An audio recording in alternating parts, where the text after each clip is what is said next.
자, 앞 시간에 이어서 앞 시간에 기, 혈, 진액에 대해서 공부해 봤습니다. 이번 시간엔 장상학 5장에 대해서 알아보도록 하겠습니다. 또 다음 시간에는 또 계속 이어서 부 하도록 하고요. 자, 이번 시간에는 5장 한번 보도록 하겠습니다. 1절 장부 총론에서 장부의 개념, 장부 인체에 있는 그 내장의 총칭을 합니다. 그래서 장이라는 것은 저장한다는 말로 전기를 저장한다는 뜻을 가지고 있죠. 실질적인 장기 부는 이건 장과 모를 항상 구분하셔야 됩니다. 모는 모이는 곳이고 창고 역할을 한다는 의미로 주로 안이 빈 공간의 기관입니다. 그러니까 뭐 담, 위, 뭐 이런 거겠죠. 장은 예를 들어 여기 비교되는 간, 비, 뭐 이런 식으로 장은 간, 비, 간심, 비패신 뭐 이렇게 얘기를 합니다. 자, 그 다음에 기항지부, 조직 구성은 부와 장과도 다르고 수국과 직접 접촉하지 않는, 그러니까 여기서 수국이라는 것은 우리가 이제 음식물이라고 생각하면 되겠습니다. 이런 거와 직접 접촉하지 않고 외부와 상대적으로 밀폐된 조직기관인 거죠. 그래서 뭐 우리가 골, 뭐 그 여자포, 뭐 이런 걸 앞 시간에 배우셨지만 그런 것이 기항 지부다 이렇게 아시면 될 것 같습니다. 그래서 장부와의 관계를 보면 그 음방과 저장이 있는데 5장의 공통적인 특징은 무엇이겠습니까? 전기를 화생하고 저장을 하지요. 그리고 전기를 저장하되 배출하지 않아 충만한 상태를 유지를 합니다. 그래서 장은 그 2부에 속하므로 음이고요. 6부의 공통적인 특징을 또 여기는 5장이었고 이번엔 6부를 공통적인 특징을 보게 되면 음식물을 소화하고, 그죠? 비가 비위, 그래서 흡수. 죄송합니다. 6부니까 위를 얘기하는 거예요. 자, 흡수하고 전도하고 배설을 주관을 합니다. 그래서 음식물을 소화하는 기능하고 운송하지만 저장하지는 않지요. 그래서 가득 차지만 충만하지 않다는 특징을 가지고 있습니다. 그래서 부는 표부에 속하므로 양에 속합니다. 그래서 장은 음이요, 부는 양이다. 이렇게 아시면 되겠습니다. 그래서 생성과 이제 제약을 보게 되면 장은 관장하는 기관을 밀접하게 연결을 해서 상생관계를 가지고 있습니다. 그래서 간은 근과 그 다음에 근은 또 심, 그래서 또 심은 혈, 그래서 혈은 또 비, 그래서 비는 육, 이렇게 살을 얘기하는 거죠. 그래서 골은 간, 이렇게 생성하고 제약하는 그런 관계가 있다 하겠습니다.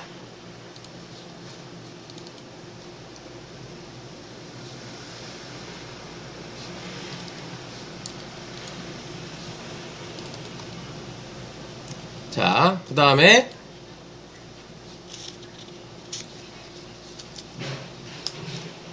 지금 한 페이지가 안 넘어가네요. 한 페이지를 넘겨서 보도록 하겠습니다. 자, 넘어갔죠? 자, 5장은 상호 제약하는 관계로 상극관계를 보시게 되면 신은 심의 주고 심은 폐의 주입니다. 그래서 폐는 간의 주고 간은 비의 주가 되는 거죠. 그래서 비는 신의 주고요. 그래서 장과 장은 서로 생성하고 원조 서로 제약하며 평형과 협주를 유지를 합니다.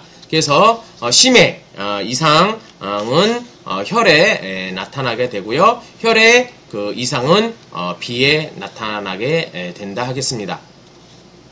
그래서 서로 표리 관계를 보게 되면 장과 부는 총 12개의 경맥의 연계를 통해서 표리 관계를 이루고 있습니다. 그래서 항상 이렇게 함께 심과 소장, 그래서 폐, 대장, 그다음에 간, 담, 비, 위, 신, 방광, 심포락과 삼초 이렇게 서로 표리 관계에 있다 하겠습니다. 그래서 신병, 방광의 병변이나 폐병은 대장의 어떤 그런 이상을 우리가 체크할 수 있다 하겠습니다. 자, 이렇게 기본을 잠시 살펴봤는데요. 그럼 5장에 대해서 좀 더 자세히 한번 들어가 보도록 하겠습니다. 자, 5장은 먼저 간.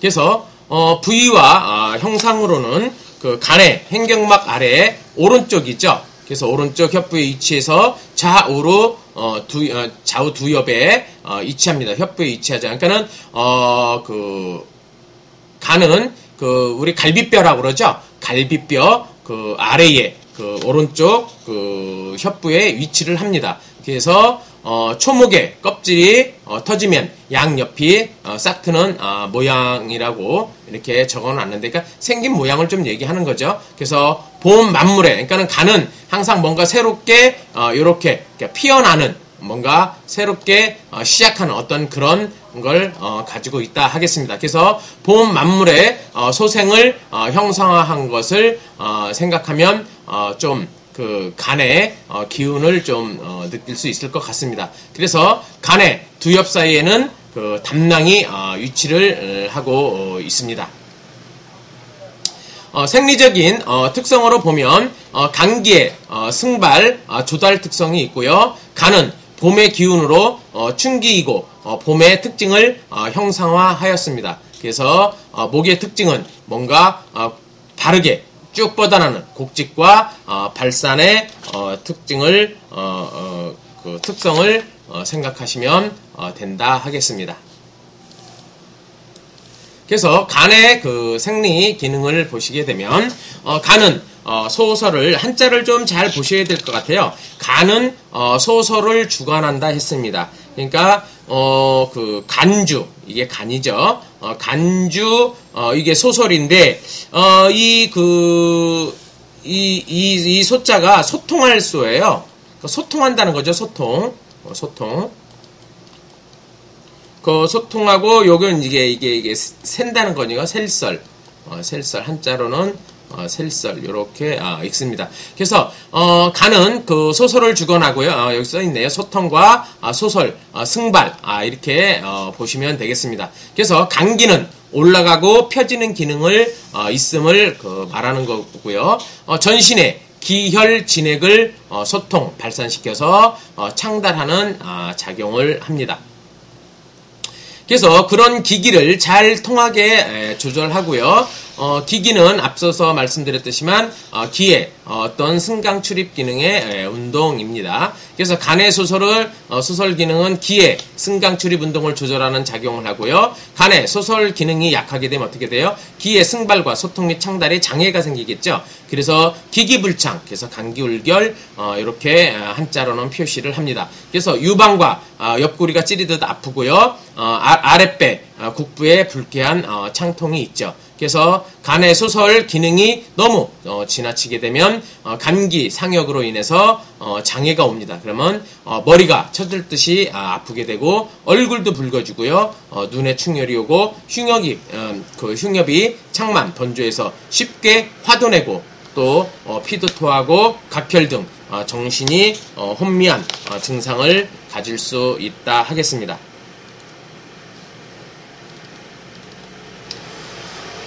그리고 비위의 소화 기능을 촉진하게 되는데요. 간의 소설 기능은 실조로 해서 비나 위, 담, 혈액, 수액에 영향을 미치게 됩니다. 그래서 비위의 승강에 영향을 보게 되면 위기가 하강하지 못하면 트림이 나고 비기가 상승하지 못해서 설사를 합니다. 그래서 담즙의 분비 배설에 영향을 보면 식욕이 감퇴하게 되고 입이 쓰죠. 그래서 황달이나 기름진 것을 싫어하게 됩니다. 그래서 복부가 더부룩하고 답답하죠. 그래서 혈액 수액에 영향을 미치는데 기가 막히고 수기가 머물러서 소변이 잘 나가지 않고 수액이 머물러서 수종, 복수 등의 증상이 나타나게 됩니다. 그래서 정지를 소통, 창달하는데 정지활동은 외계 사물에 대한 뇌의 반응이고 심리활동의 범위에서 감기가 억압되어 막히면 흉협이 창만 마음이 울적하고 의심이 많아지고 생각이 많아집니다. 그래서 심하면 마음이 침울해지고 잘 울고 월경불승 등에 대한 증상이 나타나기도 한다 하겠습니다.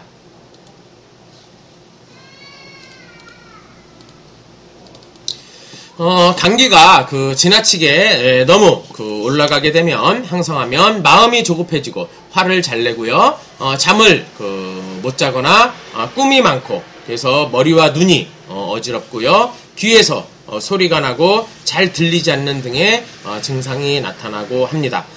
정서의 변화가 간의 수설 기능에 영향을 주게 되면 대뇌에서 지나치게 억울한 감정이 있으면 감기 울결 간의 기능이 순조롭지 못해서 병리 변화가 발생을 하죠. 그래서 사람의 용맹과 지략은 간과 굉장히 밀접한 관계가 있다 하겠습니다.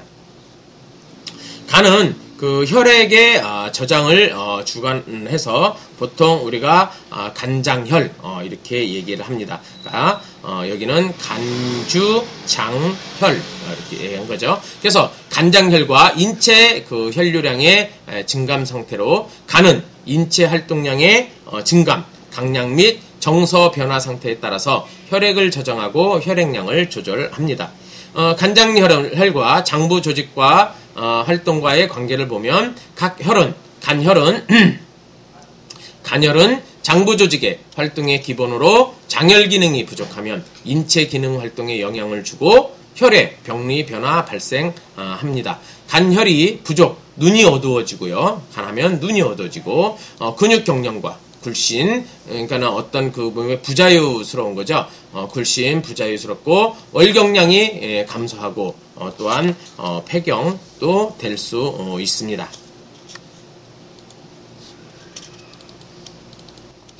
간장열과 간주소설의 관계를 보면 혈액이 운행하려면 심과 폐기의 추진력과 비기의 통석 기능, 소설 기능의 협조가 있어야 합니다. 간의 소설 기능이 상실돼서 감기가 올체가 되면 혈도 따라서 막혀서 통하지 않아 가슴과 옆구리가 찌르는 듯이 아프고 월경이 이상이 생겨서 혈액의 덩어리를 이루거나 끊어집니다. 감기가 거꾸로 올라가거나 문란하면 피를 토하거나 코피, 혈붕이 오게 됩니다. 간의 기능 발현으로 간의 신은 혼이고요. 그래서 보통 우리가 간장혼 이렇게 얘기하는데 혼은 신을 따라서 왕래를 합니다. 그래서 신기를 보필하고요. 혼의 활동은 간혈과 밀접한 관계로 내경에는 간은 혈을 저장하는데 혈은 혼이 머무르는 곳이다 이렇게 적혀 있습니다. 간혈이 부족하게 되면 실면하고 악몽, 와침불안하고 몽유, 잠꼬대 같은 것을 자주 하게 된다 하겠습니다.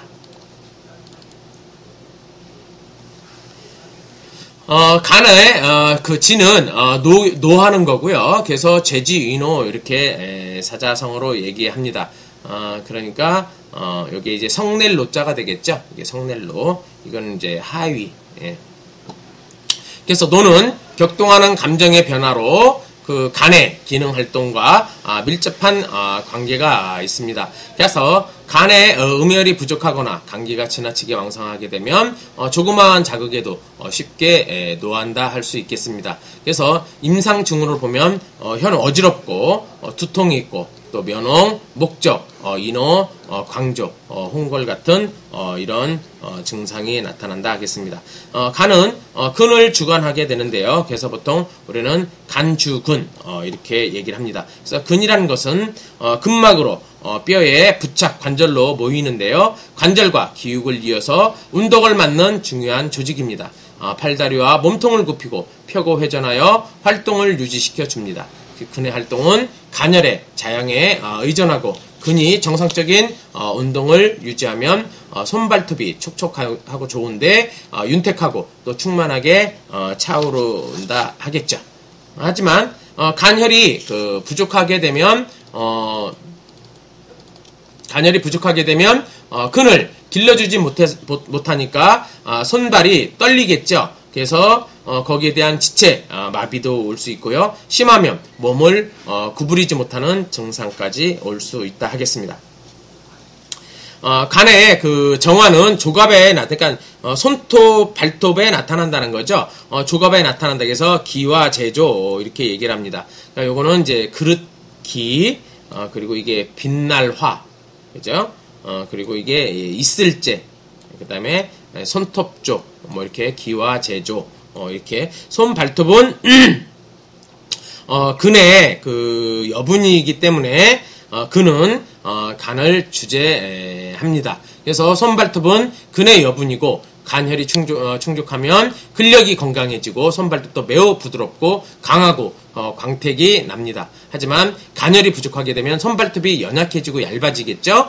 손 발톱 내부의 색채가 담백해지고 손톱의 중간에 함몰돼서 손 발톱이 마르고 약해서 부스러지는 그렇게 쉬운 현상이 나타나고 합니다. 그리고 또 간은 계규의목, 기액위로 뭐 이렇게 얘기하겠는데, 기액위로 이건 뭐냐면 간은 간의 액은 눈물이다, 이렇게 볼 수 있습니다. 그러니까 이게 진액액이죠. 진액액. 그다음에 이게 눈물로, 루라고 해야 되겠죠. 눈물루. 그래서 극이 진액액, 하위 눈물로. 그래서 간의 액은 눈물이다, 이렇게 합니다. 그래서 간은 눈으로 서로 계규한다, 서로 통한다, 이렇게 보면 되겠습니다. 그래서 간의 전기가 위로 눈과 통하는 것을 말하게 되는데요. 오장육부의 전기는 혈맥을 통해서 모두 위로 눈에 주입되고, 그 중에서도 중요한 것은 간이라 하겠습니다. 그래서 기행 누르에 대해서 다음 페이지에 나와 있는데요. 간의 액은 눈물이다, 기액이루라고 방금 말씀드렸습니다. 그래서 눈물은 간혈 중에 진액이 눈으로 나와서 화생한 수액이고요. 간음은 부족하면 눈이 건조해서 깔끄럽죠. 그래서 간혈이 부족하게 되면 물체가 흐르게 보이거나 야맹증으로 올 수 있고요. 간에 경맥에 풍열이 있으면 눈이 붉게 붓고 아프게 됩니다. 간화가 상염하면 눈이 충혈되고 눈곱이 끼고요. 간양이 상한하면 머리가 어지럽고 눈이 침침해질 수 있다 하겠습니다. 그래서 또 기응제엽 이렇게 얘기했는데요. 아까 말씀드렸지만 이거는 진액액이고, 그 다음에 이거는 유협하는 거예요. 그러니까 극이 진액액이니까 뭐가 있을까? 협이 겨드랑이 아래에 늑골이 끝나는 부위인데, 그러니까는 이건 뭐냐면 협늑이 간의 지배를 받는다, 이런 뜻이라 하겠습니다. 그러니까 간은 우측 옆구리 하단에 복중에 위치하게 되는데요. 기기는 좌측으로 상승해서 경맥은 모든 체간의 측면인 협늑에 분포하는 거죠. 그래서 간은 우협하의 복중에 위치하게 되는데, 기기는 좌우로 승해서 경맥이 협늑에 분포해서 협부는 가장 중요한 외곽의 보호 조직으로 간장 기능의 지배를 받게 됩니다. 간경이 잘 통하게 되면 결국엔 협부가 살쪄서 부드럽고요. 간기가 울경 경맥이 잘 통하지 않게 되면 돌아눕기 불편하고 창통, 자통이 발생합니다. 지금까지 이렇게 쭉 책 읽듯이 쭉 봐드렸는데요. 그럼 그것을 총 정리한 포인트를 한번 짚어보도록 하겠습니다.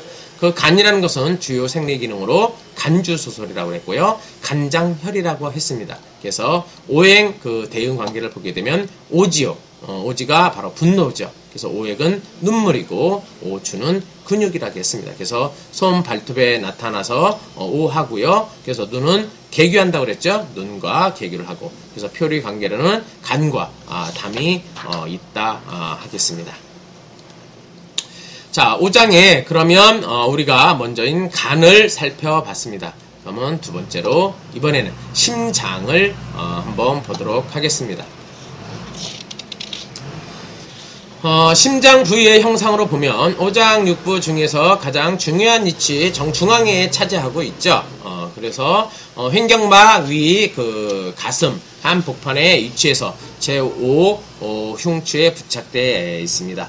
바깥으로는 심포락에 싸서 보호하고 있고요. 그 형태는 둥글면서도 위가 뾰족하게 우리 심장을 다 보셨으니까 위가 뾰족하게 개화하지 않은 연꽃의 그 모양으로 되어 있죠.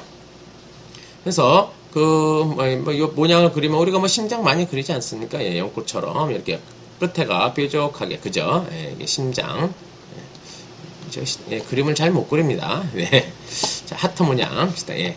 그래서 생리 특성을 보시게 되면 사물을 밝게 비추는 특성으로 신명출원이라고 합니다. 그래서 심의 성질을 보면 온열하고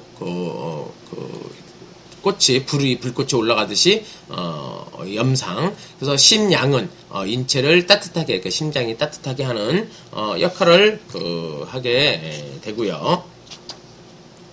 그래서 심양은 심화는 쉽게 상염하는 특징이 있다 하겠습니다.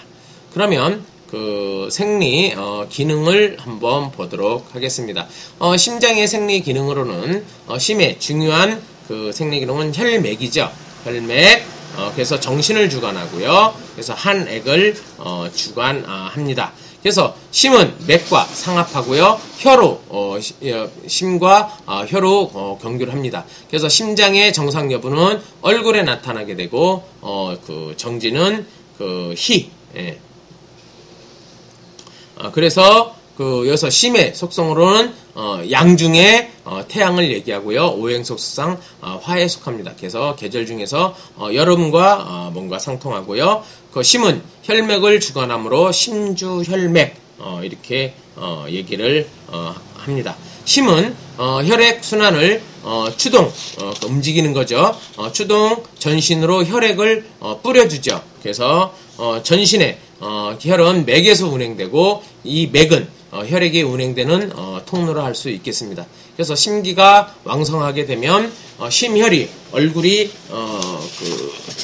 영양해서 안색이 윤택해지고요. 생기가 넘치고 맥상이 조화롭고 힘이 있습니다. 그래서 심기가 부족하게 되면 어떻게 돼요? 혈맥이 공허해서 심계 불안이나 얼굴이 면색 불화라든가 심통, 심장이 아픈 거죠. 그 다음에 청색증 이런 것이 나타난다 하겠습니다. 심장은요, 신지를 주관하는데요. 심주, 신명, 심장신이라고 합니다. 그래서 신지의 개념을 보게 되면 정신 상태, 의식, 사유화하는 활동으로 신경 활동에 해당을 합니다.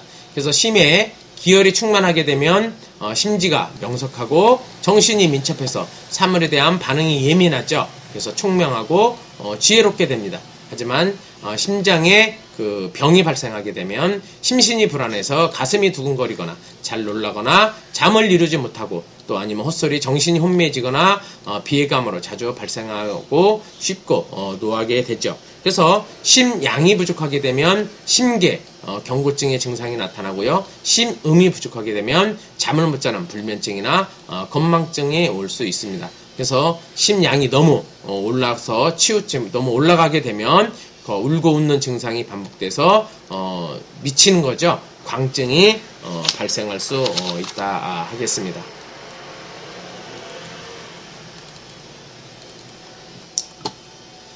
기능 발현으로 심지의 지는 희고요. 이 희는 뭐예요? 기쁠희자, 기쁠희. 예, 기쁘다는 거죠.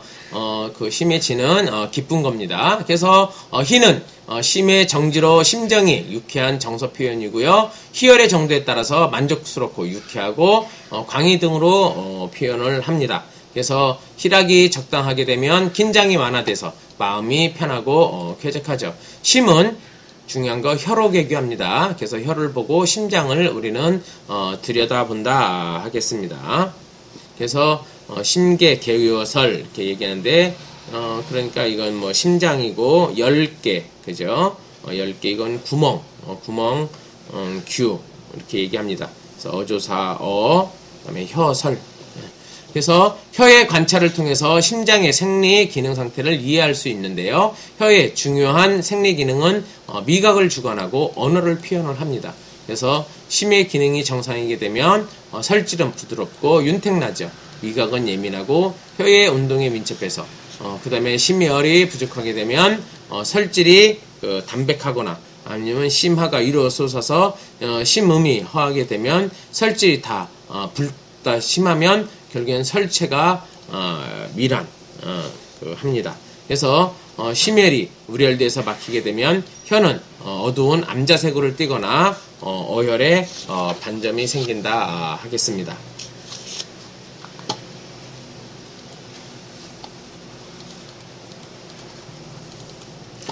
심혈이 심혈, 담이 심과 혀로 통하는 공규를 맡게 되면 혀가 굳어져서 말하는 것이 당연히 자연스럽지 않게 되겠죠. 그죠? 그래서 심의 정화, 얼굴에 나타나게 되는데, 그래서 기화, 재면, 이렇게 얘기를 합니다. 극이, 빛날리가, 빛날화, 있을제, 난면. 그래서, 심의 생리 상태 및 기혈의 성세가 얼굴에 나타나게 되는데, 심의 기능이 왕성하고 혈맥이 충만하면 얼굴이 붉고, 윤택합니다. 하지만 심과 혈맥이 허약하게 되면 얼굴이 창백하고 광택이 없죠. 그래서 심기가 허약하게 되면 혈맹을 요하는 기능이 쇠퇴해서 어혈이 정체되고 얼굴이 어두운 회색으로 청자색을 띌 수가 있습니다. 한맥을 한번 볼까요? 심기의 변화가 맥상에 반영됨을 이르는 말인데 맥의 혈은 부로 심기의 작용에 의해서 혈액과 연기에 대해서 일정한 방향으로 맥내를 순행하게 하고 정해진 궤도를 따라 운행하여 맥 위로 넘쳐 나오게 합니다. 심기가 또 한 장이 안 넘어갔네요. 심기가 왕성하고 심혈이 충만하게 되면 맥상이 완만하고 규칙성이 있죠. 그래서 심기가 부족하면 추동력이 없게 되죠. 그래서 맥상이 허약하면 심혈을 부족해서 혈맥이 충만하지 않게 되니까 맥상이 작죠. 그리고 심은 바로 땀이라 할 수 있겠습니다. 재액, 위한 이렇게 얘기를 합니다. 그래서 이건 땀 한자가 되겠죠. 땀 한자. 땀은 심장의 액이고 그 혈의 여분으로 진액이 변화한 것이라 할 수 있습니다. 그래서 땀은 땀의 진액이 양기의 중동 작용에 의해서 피부로 배출된 체액을 말합니다. 그래서 심기가 허약하게 되면 양기가 밖으로 흩어짐으로 자언이 올 수 있고요. 심혈이 허하게 되면 양을 수렴치 못한 양기가 부동함으로 도한이 온다 할 수 있겠습니다. 그래서 혈안 동원, 땀과 혈액의 근원과 같다 이렇게 이를 얘기를 합니다. 그리고 지금 간 했고 심장 했는데요.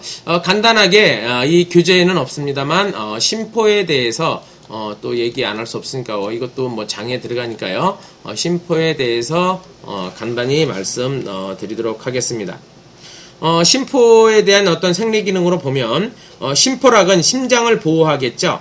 심장을 보호하게 되고 심의 어떤 그런 군화를 대행한다는 의미로 심포를 보통 우리가 상화 뭐 이렇게 표현을 합니다. 상화 이렇게 얘기를 합니다. 그러니까 이게 뭐 서로 상자겠죠. 갑자기 서로 상자가 안 써지네요. 상화. 그래서 상 서로 상자 상화가 불화자를 이렇게 씁니다. 자, 그래서 심장을 대신해서 사기를 감수하니까 외사로 심장을 침입했을 때 먼저 뭐예요? 심포락이죠. 심포락에 병이 생기게 되겠죠. 그래서 심포 상환은 심화를 보호하고 지지해서 심화의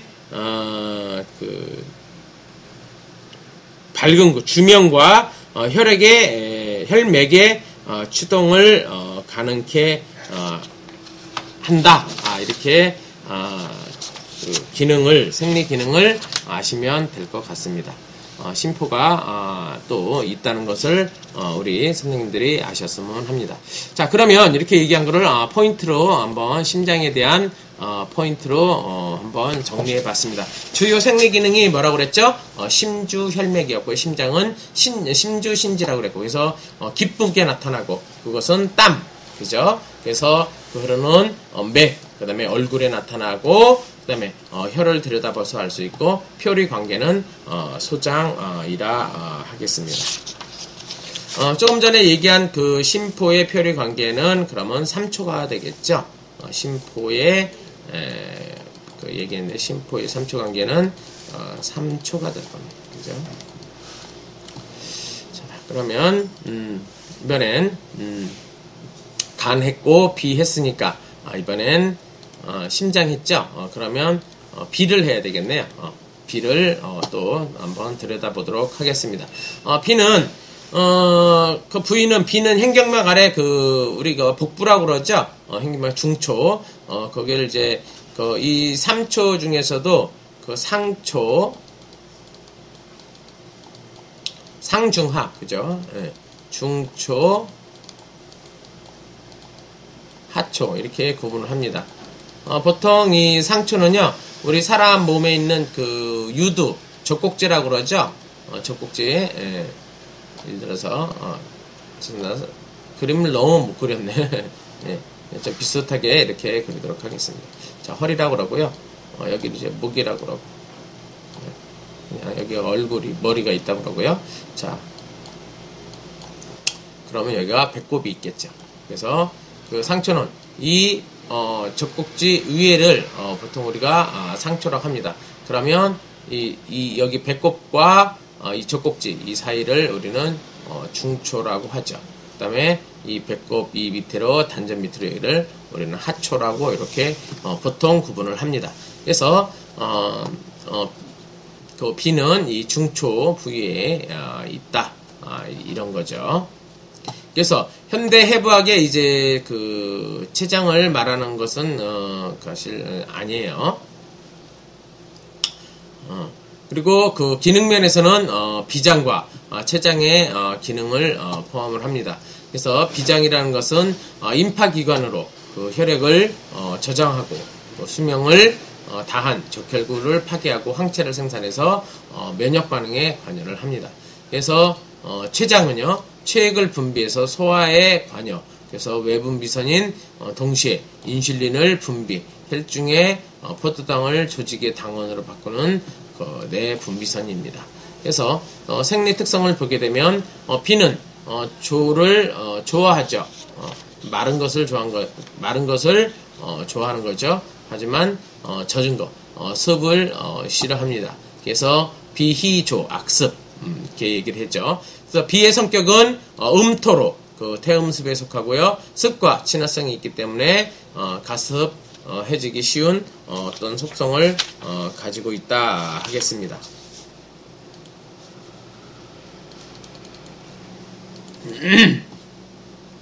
비가 싫어하는 습은 육귀의 습기가 아니라 유금의 습사로 비의 운하 기능을 운반하는 거죠. 운하 기능을 방해하는 원인이 됩니다. 그래서 비기는 상승을 주관하고요. 그래서 우리가 비기 주승 이렇게 얘기를 합니다. 그래서 비기에 어떤 올라가고 깨끗하게 하는 승청 작용을 말하고요. 비기가 수곡 정밀을 전하 운송해서 살과 기육과 사지를 충실케 하죠. 그래서 비기의 주승은 각 장부의 정상 위치를 유지케 해서 비기가 상승하지 못하면 위 순합과 부숙, 그 강탁에 영향을 주게 되죠. 그래서 복창이나 식소, 오심, 구토, 설사 등 이런 거에 대해서 일으키곤 합니다. 그래서 정미의 흡수와 산포에 영향을 미치는데 머리두죠. 그러니까 두훈, 목현, 그래서 귀육, 소수, 수족 영약 등의 증상이 나타납니다. 수액대사에 영향을 미치게 되면 수습이, 정체, 담음, 부정, 비기가 승하지 못해서 하하면 유하수, 신하수, 자궁하수, 타랑 이런 것이 나타납니다.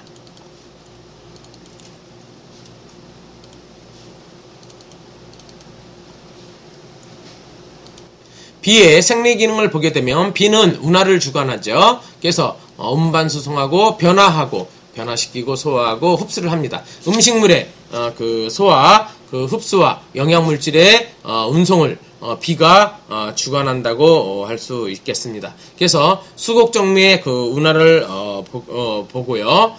그 다음에 수액 운하 등등 쭉 보겠는데요. 자, 먼저 수곡정미의 운하, 음식물 소화 흡수 과정을 보게 되면 초보적인 소화 기능으로 정미 물질을 비에서 흡수해서 비장의 운하 작용을 통해 폐로 운송하고요. 심과 혈맥으로 주입, 비기의 작용, 전신에 운송된다 하겠습니다. 비기가 이런 기능이 떨어지게 되면 어떻게 되죠? 배가 그득하고 설사나 건태 몸이 마르는 증상이 나타나고요. 수액이 그 운하를 보게 되면 비는 체내 조직의 수분을 흡수해서 운송하고 배설하죠. 비가 수액을 흡수, 수송, 수액이 체내의 정체됨을 방지하는 작용을 하고 있고요. 비가 수액을 전신의 각 조직 중에 운송, 신진대사를 마친 수액은 결국엔 신장으로 그 수송 방광에서 그 체외로 배출한다 하겠습니다. 그 외에도요.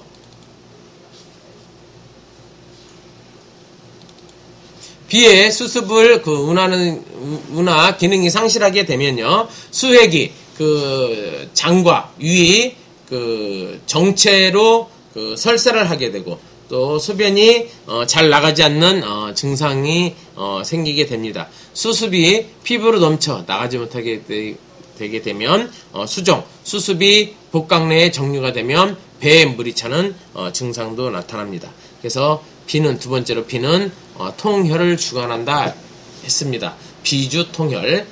그래서 혈액이 경맥 밖으로 넘쳐나가지 않게 하고 경맥 속에서 운행하는 것을 얘기를 합니다. 비기가 정상이게 되면 어떻게 돼요? 혈액을 통과할 억제해서 밖으로 넘치지 않게 하겠죠. 그리고 비기가 대신 허약하면 서전해지면 통과라는 기능을 잃어서 혈액은 정상적인 궤도를 잃어서 각종 출혈을 그다음에 월경가다 월경기관이 아닌데도 출혈할 수 있고 배변 시 출혈 코피, 피다 출혈을 할 수 있다 하겠습니다. 그래서 혈을 치료하려면 먼저 비기를 치료해야 되고요. 만성 출현 질환으로 치료의 기본이라 하겠습니다. 그래서 기본 원칙이 그렇고요. 그러면 이 비에 대한 그 기능을 한번 살펴보도록 하겠습니다. 비의 그 기능을 보게 되면 비의 신은 의가 되고요. 지는 생각하는 사입니다. 그래서 여러 가지로 얘기를 합니다. 그래서 비의 그 의의 기억과 생각이라는 뜻을 가지고 있고요. 비는 사물에 대한 기억에 영향을 미치는 것을 말을 합니다. 그래서 여기서 보면 사고라는 것은 생각을 많이 한다는 거죠. 사려는 뜻도 있고요. 그래서 문제에 대해서 반복해서 사고하고 그 비교, 분석하는 과정으로 비기가 울결되면 식욕이 없겠죠. 그리고 심하면 얼굴색이 누렇게 하고 핏기도 있겠죠. 두훈, 목현, 심계, 기단, 건망, 수정무력 등의 증상이 나타날 수 있습니다. 비는 입으로 개교하게 되고요. 그리고 정화는 입술에 나타납니다. 그래서 우리는 보통 비계, 규우구 아니면 기와 재순 이렇게 얘기를 하는데요. 비의 기능 변화가 입에 발현되는 것이고요. 입으로 경구를 열고 그 기능 상태 입술에 나타난다 하겠습니다. 비가 좋게 되면요 식욕이 왕성해지겠죠. 그래서 입맛도 좋고 입술이 붉고 광택이 납니다. 비기가 거꾸로 그 기능이 상실하게 되면 당연히 식욕이 없게 되겠죠. 그리고 여러 가지 변화가 있는데 입맛도 잃게 된다 하겠습니다. 그래서 습사가 비에 울치게 되면 입안이 끈적끈적하거나 입이 닳아지는 등의 현상이 나타납니다. 비는 기육과 사지를 주관하고요. 그래서 기육이 생장하고 풍만하게 되는 것은 주로 음식물의 영양 공급에 의지하기 때문입니다. 그리고 사지의 기능 활동의 비가 수송한 수곡정맥 영향에 의해서 그 정상 기능을 그 유지함을 말하는데요. 사비의 액은 연이죠. 그래서 기액의연, 비주연 이렇게 얘기인데 연은 집안의 진액으로 타액 중 비교적 맑고 묽은 부분 그래서 구강을 윤택하게 하고 음식물의 연하의 소화를 도와준다 하겠습니다. 그래서 간, 그 다음에 심장, 심포 이렇게 살펴 보았는데요. 이것을 조금 정리해서 또 포인트로 집어드리도록 하겠습니다. 기능 대제복이라고 비의 생리 기능과 병리 변화가 대복에 반영됨을 나타내는 거고요. 대복은 그 비가 거처하는 곳으로서 행경막 이하 배꼽 이상이죠. 이상을 말하며 적태음 경맥의 배로 그 비에 속하게 됩니다. 그럼 한번 포인트를 접어보도록 하겠습니다. 자, 그래서 비는 뭐라고 그랬어요? 주요 생리 기능으로 비주운하, 비주 승천하고요. 비주 통혈한다 하겠습니다. 그래서 오행 관계로 보게 되면 오지는 생각하는 거라고 그랬죠. 그래서 군침과 육, 살, 피부죠. 그래서 입술로 나타나고요. 오규, 입과 표리 관계로는 위가 된다 하겠습니다. 5장은 그 길게 얘기할 게 많으니까요. 이번 시간에는 이렇게 간과 그리고 또 심장, 또 3초, 또 이렇게 비까지 말씀드렸습니다. 계속 다음 이어서 다음 폐와 신장을 또 알아보도록 하겠습니다.